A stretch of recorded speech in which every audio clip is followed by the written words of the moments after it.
Калпычылар жалган сөз айтпагыла, кыяматта чоң азап тартпагыла, максат ажы устазга далили жок, маңызсыз жалаларды жаппагыла. ГКМБ ишти туура тактагыла, күнөө болот адепти сактагыла.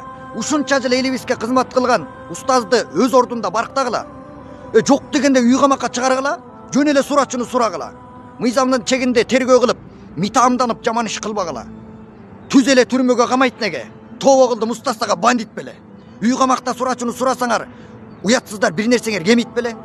Ал устаз дин үчүн мээнет кылган. Аллахны жакшылыкка себеп кылган. Ал муфти болуп турган убагында аябай көп адамдар дин тутунган.